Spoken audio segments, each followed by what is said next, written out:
Muy buenos días, tengan todos ustedes, por intermedio de sus medios de comunicación, un saludo para todos los peruanos y peruanas que están atentos a cómo se va desarrollando este estado de emergencia que, como sabemos, es por el bien de nuestro país, es por el bien de toda la población, es por el bien de ustedes.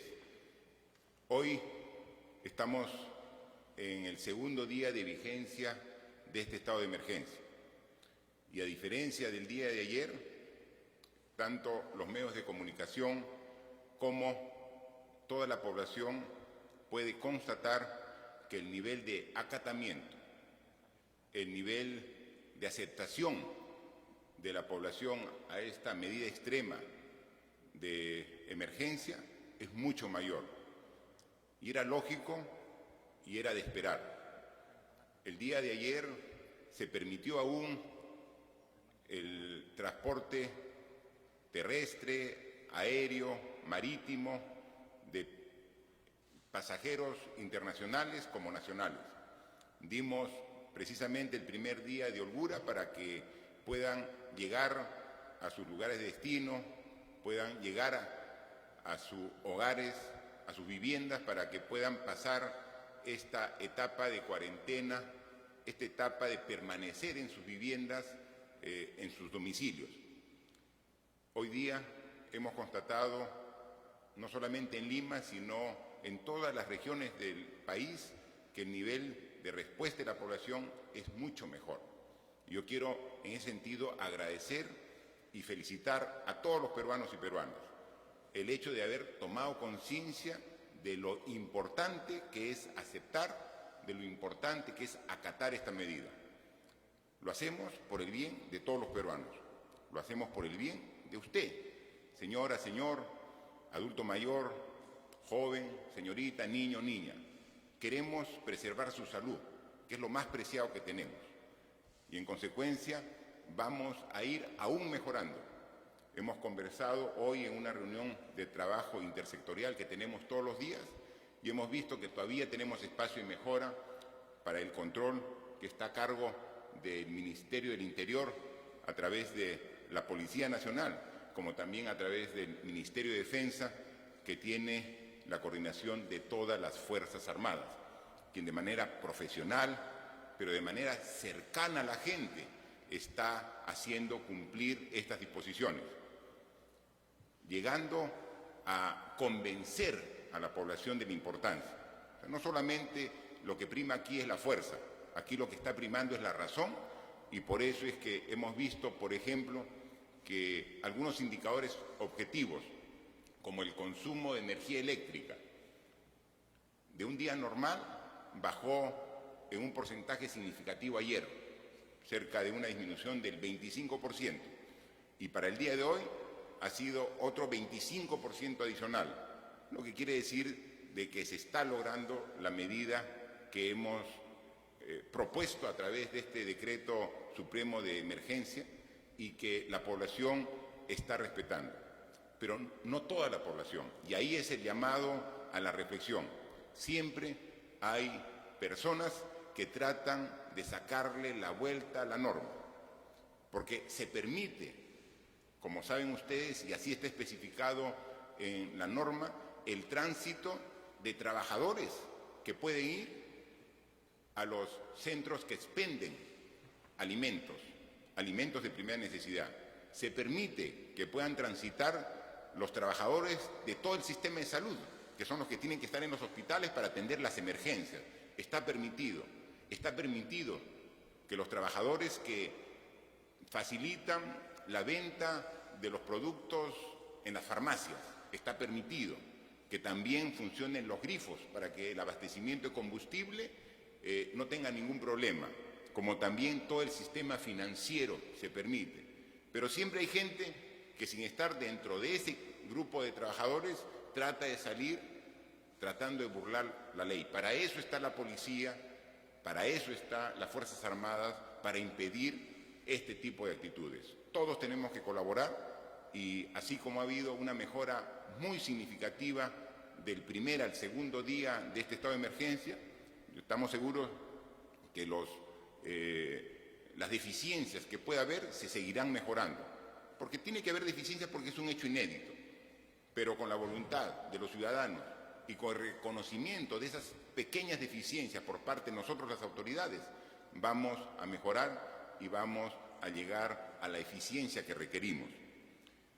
Por ello tenemos que decirle que, por ejemplo, hoy ha habido algunos inconvenientes por cuanto, como a las 12 de la noche ya estaba prohibido el tránsito interprovincial, entonces se encontró algunos buses que traían pasajeros del norte, del sur, que habían salido el día de ayer cuando estaba permitido y que la hora del corte del transporte lo agarró antes de llegar al destino. Obviamente, las Fuerzas Armadas y la Policía, con el criterio que corresponde, los ha permitido llegar a su destino, no los puede dejar a medio camino, con la clara decisión de que es por esta oportunidad, porque han salido durante la hora permitida aún. Eso ya no va a ocurrir el día de hoy, porque ahora ya no puede salir de ningún terminal terrestre de pasajeros, pueden salir buses con destino interprovincial. Ahora ya no, entonces ya mañana ya no se va a permitir la flexibilidad que ha habido hoy día. Lo mismo ha ocurrido también en algunos aeropuertos. Hemos encontrado que ha habido pasajeros que tenían destino a regiones del Perú que tenían que partir el día de ayer en la noche, pero por cuestiones climáticas se suspendió el vuelo y se quedaron estos pasajeros en el aeropuerto. Hoy, en horas de la mañana, hace una hora, a través de los aviones de las Fuerzas Armadas, hemos dado la facilidad para trasladar a esos pasajeros a su destino, ¿no? Porque tenían previsto viajar el día de ayer y por un hecho que no es responsabilidad de ellos, se habían quedado varados en el aeropuerto. Estamos haciendo ese esfuerzo para no perjudicarlos. También ocurre lo mismo con pasajeros internacionales que se han quedado en otros países. Hoy hemos sacado un decreto supremo que les permite ingresar en esos casos para permitir, fuera de plazo, permitir esos vuelos que son, y se podrían llamar como vuelos de carácter humanitario, porque son pasajeros que se han quedado y no tendrían dónde estar en los países, como también para retornar a extranjeros que están en el Perú y que tienen que regresar a su país. Entonces, en esos casos estamos haciendo el retorno y la repatriación de peruanos. En consecuencia, todas esas pequeñas deficiencias que se han encontrado en la aplicación del Decreto Supremo de Estado de Emergencia se están corrigiendo, pero con la voluntad de todas las autoridades y con la comprensión y paciencia de la población que está colaborando en ese sentido. Adicionalmente, decirle que, como ustedes ya se han enterado en el informe el día de hoy, ya se han llegado a confirmar 117 casos de coronavirus, de una muestra de cerca de 3.000 pacientes que han sido evaluados, de 3.117 casos. Es decir, estamos dentro del parámetro que se tenía previsto, que un 3% de los evaluados están saliendo confirmados. Y como lo hemos dicho, la cifra va a seguir en aumento. Es una curva que va aumentando y que esperemos que durante los 15 días de esta cuarentena que hemos planteado a la población con este estado de emergencia, vamos a tender a buscar el punto de inflexión que comience a lograr bajares.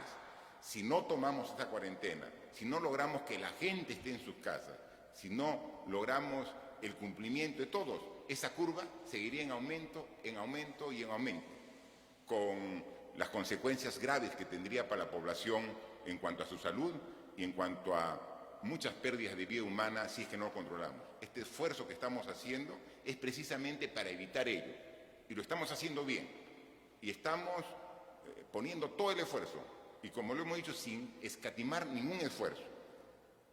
Hemos designado los recursos que requiere el sector salud para que pueda controlar mejor esta enfermedad. Al Ministerio del Interior, Ministerio de Defensa, hemos asignado los recursos para que pueda también hacer el control del cumplimiento del estado de emergencia. Pero lo más importante, estamos destinando una cantidad de dinero del presupuesto de la República para que en estos 15 días la población más vulnerable, las familias que están en extrema pobreza, las familias que están en pobreza puedan tener una asistencia de 380 soles. Para ello, ayer mismo en Consejo de Ministros aprobamos el decreto de urgencia 027, donde se establece claramente cuál es el mecanismo para hacer esta transferencia a todas estas familias. Uno podría decir, ¿y cómo se va a determinar estas 3 millones de familias? Precisamente esta información, con la experiencia que tiene el Ministerio de Desarrollo e Inclusión Social, con la data que se tiene en la OMPE, con el presupuesto del Ministerio de Economía y Finanzas, están trabajando todos los equipos. La emergencia dura 15 días, 2 semanas. Estamos haciendo el esfuerzo para que a la mitad del plazo podamos dar esta asistencia económica, ¿no? Entonces, porque uno podría decir, al final del plazo vamos a dar esta asistencia, pero muchas de las familias ya necesitan esos recursos para poder tener los alimentos por la falta de ingresos que van a tener por dejar de trabajar, porque son familias que muchas de ellas trabajan al día para mantener a su familia. Entonces tenemos que dar esta asistencia. Estamos haciendo todo el esfuerzo para que a la mitad de este plazo podamos ya contar con las transferencias, y para eso estamos trabajando con todo el sistema bancario, estamos trabajando con todo el equipo del MIDES, del Ministerio de Economía y Finanzas, para que pueda lograrse y llegar a esa fecha.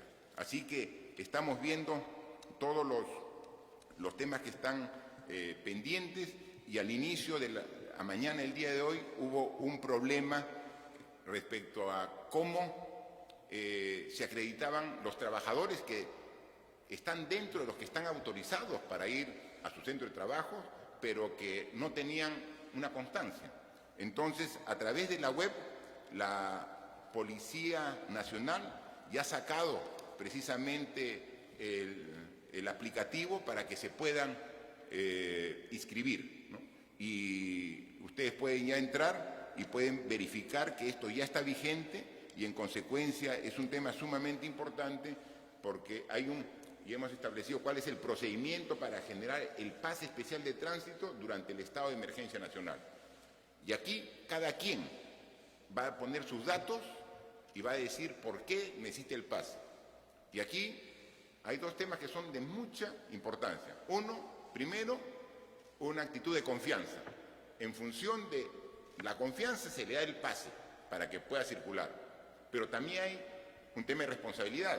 La policía, cruzando información con los datos de SUNAT, con los datos de INEI, con todas las bases de datos, va a verificar si la información que ha dado el ciudadano es correcta.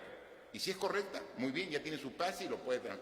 Y si es falsa la información, obviamente también será merecedor de una sanción. O sea, confiamos en el ciudadano para que pueda hacer su trámite individual, pero también verificamos de que sea información real, porque no puede ser que ciudadanos falseen información para tener un pase y luego comiencen a incumplir el estado de emergencia porque no está acreditado. Así que estamos dando todas las facilidades y estamos viendo que la población, de manera muy responsable y muy consciente, está acatando todas estas medidas, lo que nos satisface y nos hace sentir orgullosos de ser peruanos y de constatar que toda la población está tomando con mucha responsabilidad las decisiones que como gobierno hemos puesto, porque saben que esta es una decisión que va en beneficio de la población, de usted, de su familia, de sus vecinos, de sus amigos, de todos los peruanos. Ese es un acto grande de solidaridad que va a lograr que venzamos esta enfermedad que está trayendo tanto daño, tanto dolor, tanta muerte en otras partes del mundo, y queremos que en nuestro Perú, en nuestro país, los efectos sean menores de los que podrían ser si es que no tomamos estas medidas. Muchas gracias y estamos a disposición con los ministros para contestar sus consultas. A continuación, se procederá a las preguntas por parte de 5 medios de comunicación. Iniciamos con Iván Escudero, de Radio Exitosa.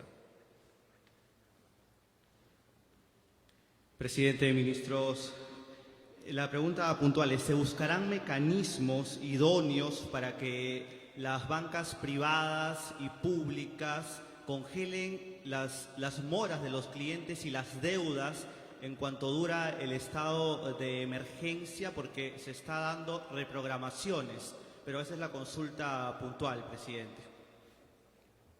Bien, yo pediría a la ministra de Economía que absuelva esa pregunta. Sí, estamos evaluando las formas para que las deudas puedan postergar en su plazo de vencimiento precisamente para salvar esta etapa, ¿no? Pero podría dar un poquito de mayor detalle y explicación nuestra ministra de Economía. Gracias, presidente. Efectivamente, nosotros venimos coordinando estrechamente con la SBS y con ASBank y han sacado unas primeras comunicaciones para reprogramar, pero sabemos perfectamente que hay muchas consultas, hay muchas inquietudes, así que hoy por la tarde, aprovechando que vamos a tener una reunión para los temas logísticos de cómo va a ser el pago de los 380 soles con ASBank y los bancos, el Banco de la Nación, vamos a aprovechar también para ver qué otras medidas se podrían tomar. Básicamente, por ahora estamos replicando todo lo que se hizo con el fenómeno del Niño, o sea, la banca ya está acostumbrada a rápidamente reaccionar a estas situaciones, pero de todas maneras vamos a seguir trabajando con la SBS y ASBank para ver qué otras facilidades se pueden dar a los ciudadanos. Además, complementariamente, ya estamos coordinando con las empresas de servicio público, ¿no? Para que también pueda ser un desfase en el pago de los servicios del mes de marzo, ¿no? Eso también se está viendo con las empresas de suministro de energía eléctrica, de servicios de agua potable en los domicilios, para que puedan hacer un desfase y permitan retrasar esos pagos. Estamos trabajando con ellos y apenas tengamos resultados de estas conversaciones, obviamente se harán de conocimiento a la población. Siguiente pregunta, a cargo de Katia Gutiérrez, de Canal N. Presidente, buenas tardes, ministros. Buenas tardes. Quería hacerle algunas consultas. Primero a la ministra de Salud sobre el estado de los pacientes que actualmente están contagiados, los 117, ¿en qué condiciones están? ¿Cuántos están hospitalizados? ¿Cómo van evolucionando los primeros casos? Y segundo, al presidente, si es que evalúan o han evaluado o han visto la posibilidad de prorrogar este estado de emergencia. ¿Existe la posibilidad de ello? Muchas gracias. Ministra de Salud, por favor. Gracias, presidente. Los pacientes que tenemos hospitalizados son 13 al día de hoy, de los cuales 3 de los pacientes están con ventilación mecánica y 6 están con oxígeno. Perdón, de los 13 pacientes, 3 con ventilación mecánica, 10 pacientes hospitalizados con oxigenoterapia en condición estable. Asimismo, queremos decir que el resto de pacientes se encuentran en sus domicilios cumpliendo su aislamiento domiciliario y la evolución de ellos es estable. No hay pacientes complicados en la gran mayoría. Es lo que se estaba previendo. Además, como ustedes ya sabrán, tanto el caso cero como sus familiares han evolucionado adecuadamente. Y en esto queremos hacer un llamado de tranquilidad a los ciudadanos. Tal cual como se informó desde un inicio, solamente menos de un 20% de los pacientes infectados van a requerir hospitalización, es decir, oxígeno y en algunos casos más graves, ventilación mecánica. Pero el problema de la infección por coronavirus no es el número de casos que van al hospital y el número de infectados en la máquina, sino es la velocidad de dispersión que tiene este COVID-19 y que infecta a personas, adultos mayores y personas vulnerables, que son ese pequeño grupo que no tiene un sistema inmune lo suficientemente competente y que hace que de manera exponencial empiecen a aumentar los pacientes que van a los hospitales y de ese grupo van a ir a ventilación mecánica. Entonces, en estos momentos es sumamente importante ser solidarios y responsables y en defensa de la vida y la salud de todos nuestros ciudadanos, de nosotros mismos, de nuestros padres, de nuestros abuelos, de nuestros amigos, cumplamos la cuarentena domiciliaria. Si no lo hacemos, vamos a estar viviendo lo mismo que pasó Italia, lo que pasa España, y no queremos eso para nuestro país. Muchas gracias. Bien, para complementar la respuesta de la periodista, como lo ha dicho la ministra, creo que ya es una buena muestra para ver más o menos cómo es la evaluación y cómo se va dando la enfermedad en su evolución. Porque, miren, hay 3.000 personas que han tenido síntomas y que han dicho, creo que estoy con el COVID-19, 3.000 personas. A las 3.000 personas se le ha tomado la muestra y de las 3.000 hay 117 que han dado confirmado. Más de 2.800 negativos. Es un resfrío común que han confundido con el COVID. Entonces, esa es la primera relación, ¿no? Más o menos, cuál es la proporción de los que creen tener y los que realmente tienen. 117. Ahora, de los 117, hay 13 que han requerido ir al hospital. Lo que quiere decir que hay 104 que están enfermos con el COVID-19, pero están tranquilos en sus casas, porque los síntomas son leves. 104 de los 117 están en sus casas cuidando la cuarentena, porque tienen que estar en sus casas porque si no estarían contagiando a los demás. Entonces, por eso están 104. Pero 13 están en hospital. De los 13, 10 están en una cama, pero no de UCI, no de cuidados intensivos. Está en una cama porque requieren oxígeno 10, ¿no? Como es un tema, por sus características, que baja su capacidad respiratoria, entonces están con oxígeno. O sea, tranquilos, sin mayor peligro, hay 10 que tienen. Entonces, miren, de los 3.000 que pensaban que tenía, 117 infectados, 104 en su casa, 10 en hospital, pero sin mayor problema. Pero hay 3 que sí están en estado delicado, que ya no solamente requieren oxígeno, sino que requieren ventilación mecánica. 3, ¿no?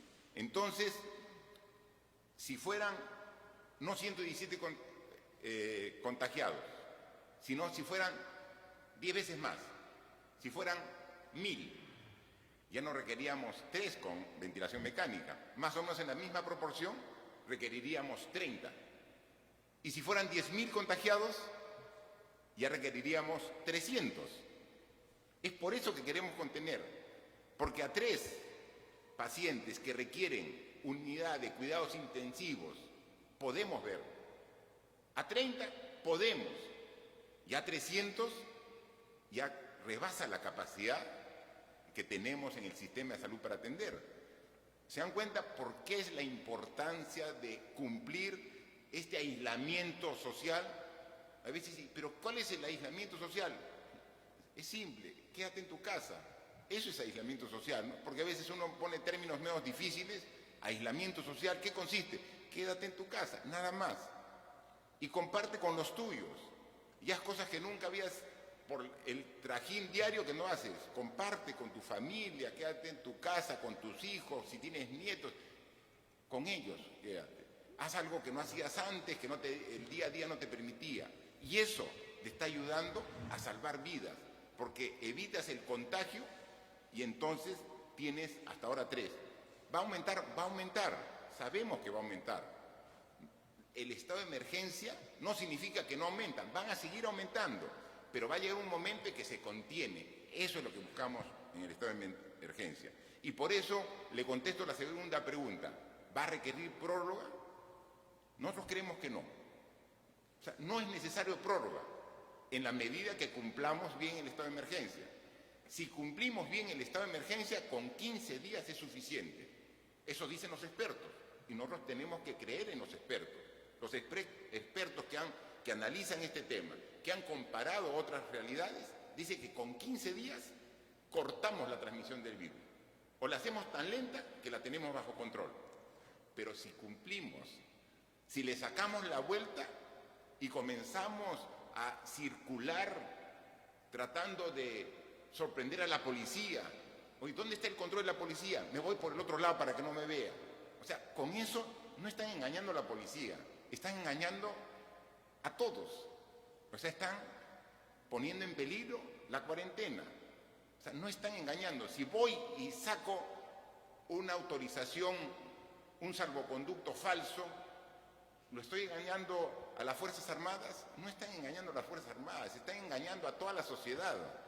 Es importante respetar. Si cumplimos la cuarentena en estos 15 días, pero de manera seria, todos los peruanos, suficiente. Cortamos la transmisión porque la disminuimos y la tenemos bajo control. Eso es lo que queremos. Pero para eso, miren todo el esfuerzo que estamos haciendo. Y lo que queremos, que este mismo esfuerzo sea en todo el país. Y aquí es el llamado para los gobiernos regionales. Señores gobernadores regionales, ayúdenos. Porque nosotros como gobierno, como Poder Ejecutivo, ponemos todo nuestro esfuerzo, pero necesitamos el apoyo de los 25 gobernadores regionales. Necesitamos el apoyo de los 1.800 alcaldes, provinciales y distritales, que nos ayuden en su jurisdicción a hacer cumplir esta norma. Si el Poder Ejecutivo, que es el Gobierno Nacional, tiene el apoyo que siempre hemos tenido del Gobierno regional y de los gobiernos municipales, los 3 niveles de gobierno, sí la hacemos. Sí la hacemos.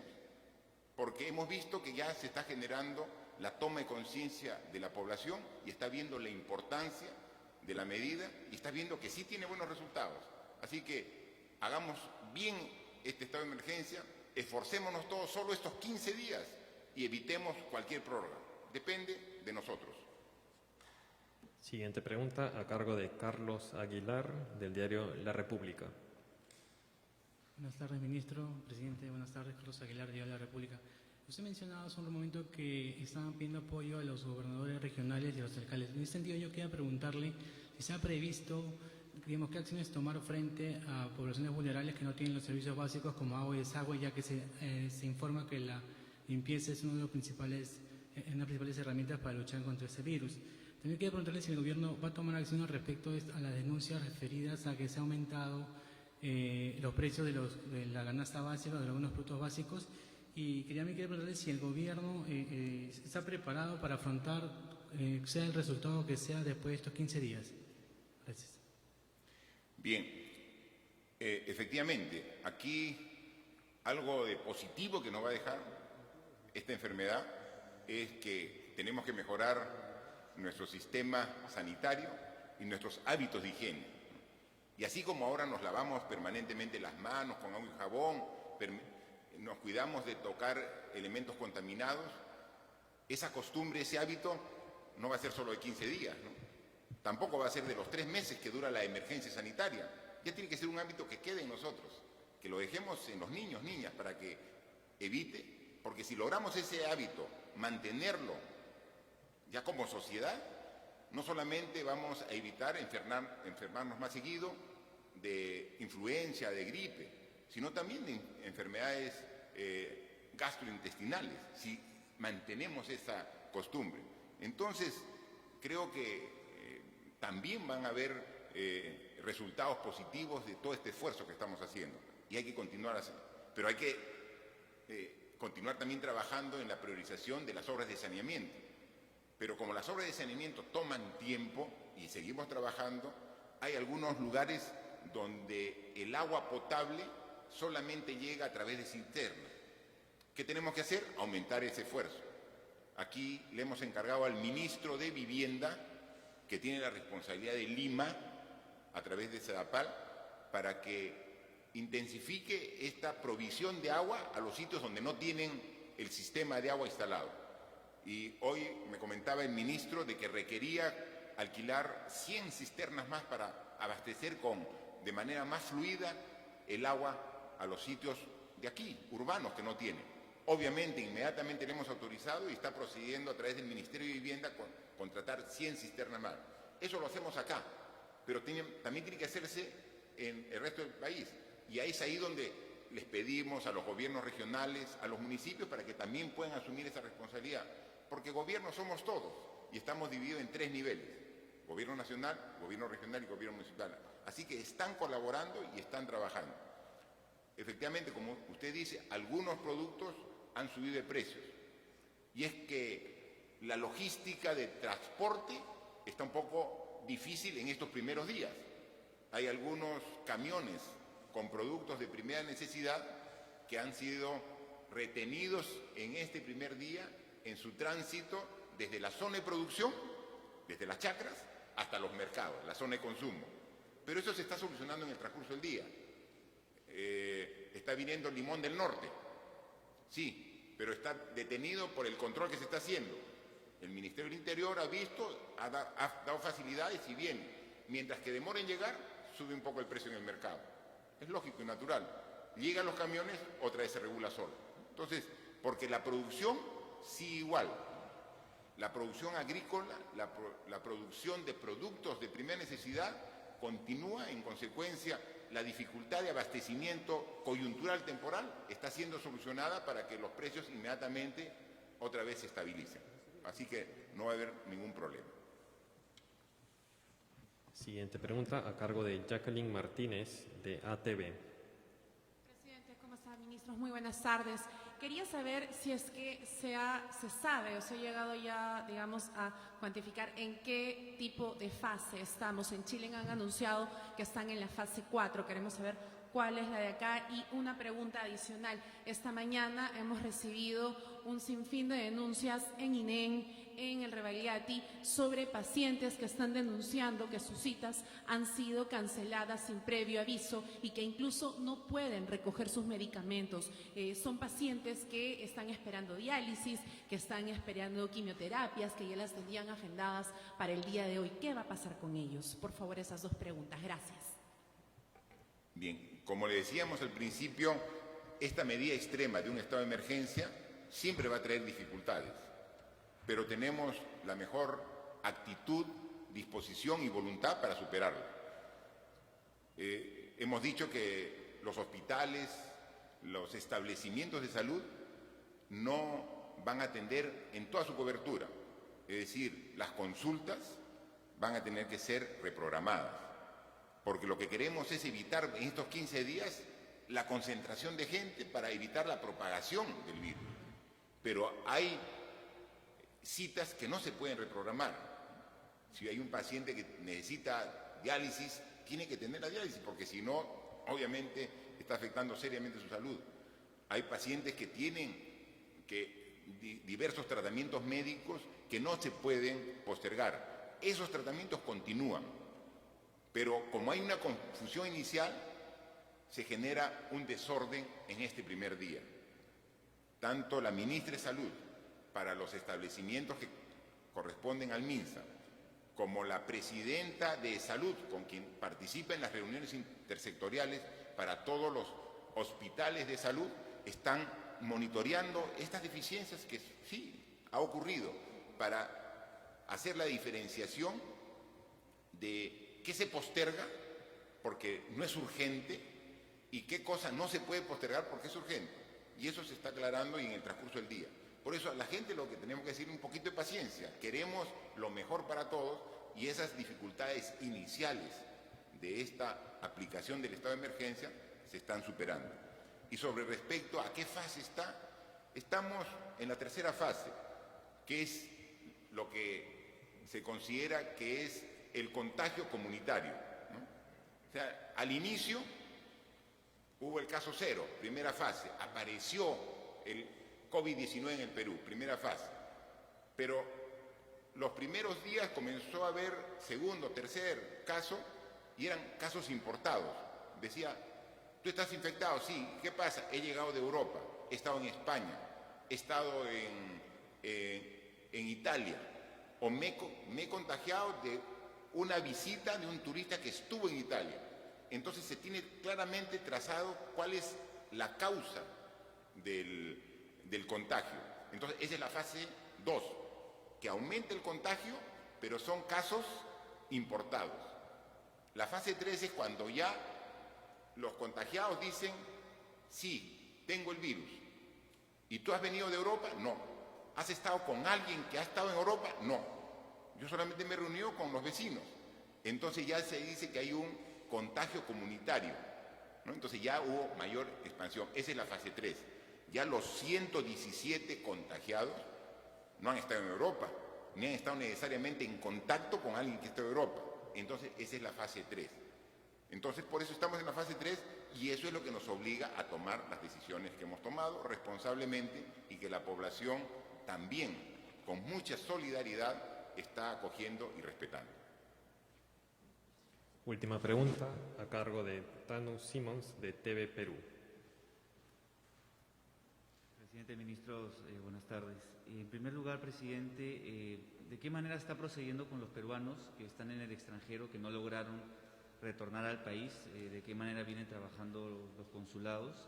Y en segundo lugar, para la ministra de Desarrollo e Inclusión Social, ¿cuáles son las características de la población vulnerable que se va a ver beneficiada con estos bonos y cuál sería el proceso y la manera en la cual se les va a otorgar el bono? Gracias. A ver, ministra, esta pregunta es muy importante sobre cómo se identifica a los 3 millones de familias. Presidente, gracias. El Perú cuenta con un sistema nacional de focalización de hogares hace varios años ya. Este sistema ha venido perfeccionándose a lo largo de la última década y es un sistema que identifica a los hogares pobres y pobres extremos en función de una serie de variables que se ponen en una fórmula, en un algoritmo y se cruza y se va a visitar. Entonces, hay dos formas de hacerlo. Uno es, si yo, por ejemplo, paso mi nombre y mi DNI por el sistema, inmediatamente el sistema lo va a cruzar con la planilla del Estado, me va a ubicar y va a saber que yo tengo un umbral más alto, digamos, en la zona urbana es más alrededor de 300 soles, va a saber que yo tengo más ingresos e inmediatamente me va a declarar no pobre, que es probablemente lo que va a pasar con todos los asistentes de esta sala. Si yo no estoy en ninguna base de datos, que hay mucha gente que nuestra población no está en ninguna base de datos, lo que voy a hacer es ir a visitarlo a su casa y en una serie de variables, luz, agua, tenencia de bienes, etcétera, voy a definir si es pobre o pobre extremo. Ese sistema existe hace varios años y es el sistema que se usa para focalizar los programas sociales del país. Todo lo usa y se ha venido perfeccionando a lo largo de los años.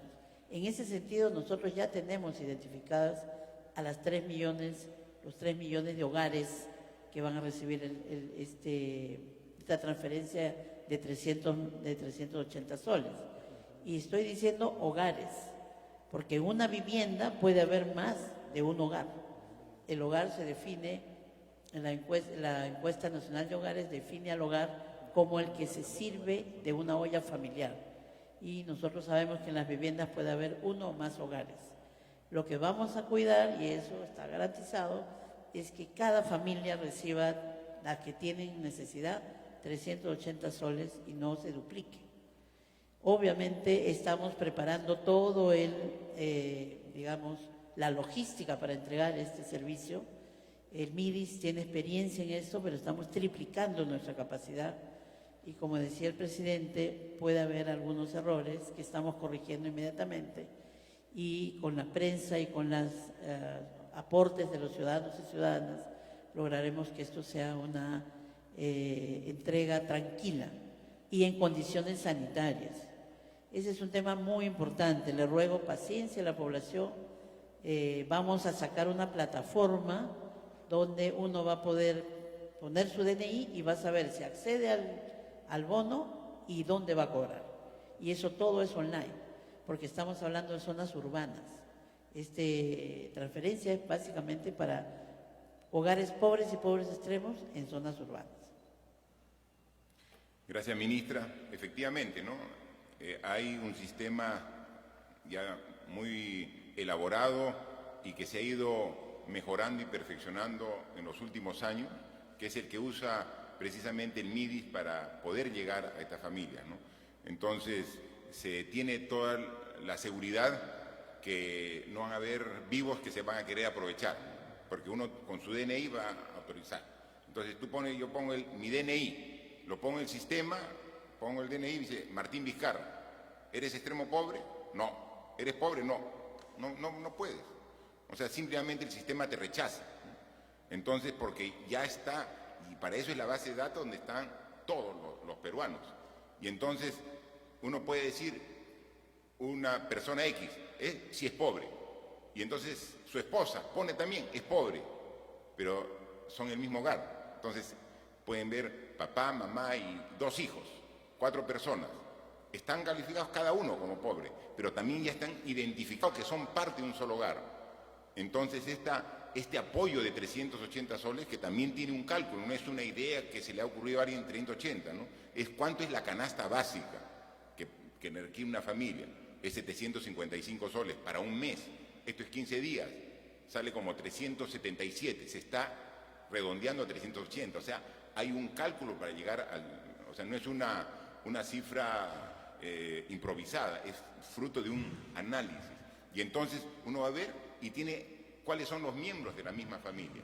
Entonces, no es que se va a duplicar, no es que se va a sorprender, ¿no? Entonces, hay todo un sistema, felizmente, que no se está trabajando ahora. No es que estamos en este problema y que tenemos que atender a la población vulnerable y se va a hacer el listado, la base de datos. Ya existe la base de datos. Esa base de datos se ha ido ajustando y perfeccionando. Precisamente con el último censo del INEI se va también corroborando la información con la visita domiciliaria, en función de dónde trabaja, cuánto gana, los programas sociales. Todo ese cruce de información nos permite tener una alta confiabilidad. Que pueda haber algunos errores pequeños, seguramente va a haber, pero el programa en sí es altamente confiable para asegurar que este dinero, un gran esfuerzo del gobierno, vaya directamente a las personas vulnerables y que realmente lo necesitan. Por último, consultaba sobre peruanos en el extranjero. Ya está viniendo el primer vuelo de Estados Unidos y llega ahora en la tarde.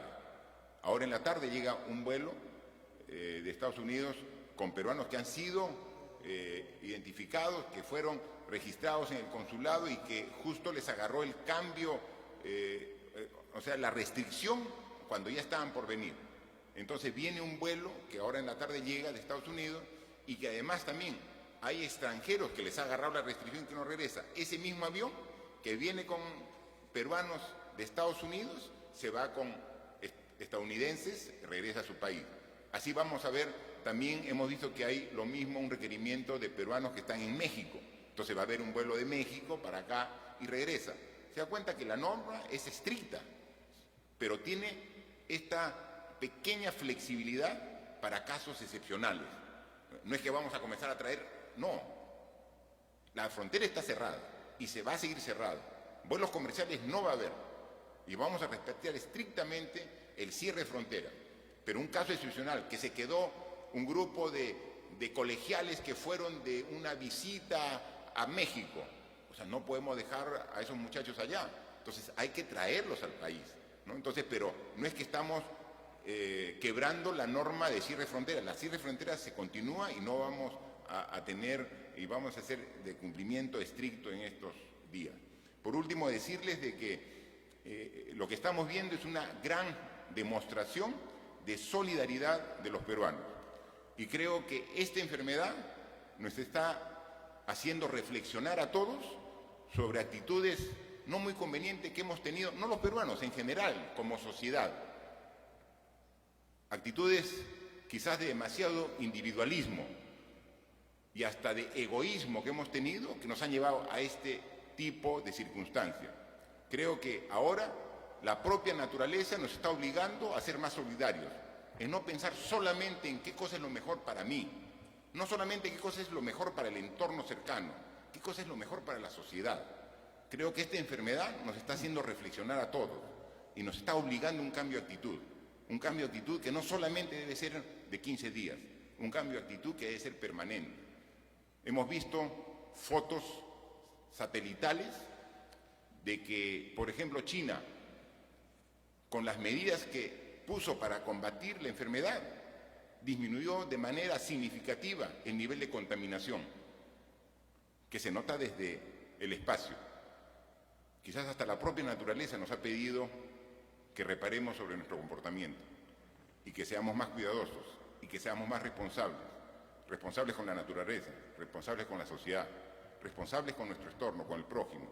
Y creo que esta lección la estamos aprendiendo y aquí en el Perú estamos tomando conciencia para un cambio de actitud que nos permite salir de esta enfermedad, pero más allá de ello, que nos permita tener una mejor relación entre todos los peruanos. Y eso creo que va a ser muy positivo como una demostración de toma de conciencia en nuestro país. Muchas gracias y estaremos siempre en comunicación para darle las últimas informaciones. De esta manera culmina la conferencia de prensa del presidente de la República, Martín Vizcarra, acompañado del presidente del Consejo de Ministros y demás ministros de Estado. Ha hecho un llamado a continuar acatando las normas, las disposiciones, y también ha hecho algunas acotaciones, algunas precisiones respecto a la entrega de los bonos de 380 soles para poblaciones vulnerables, además también de las facilidades que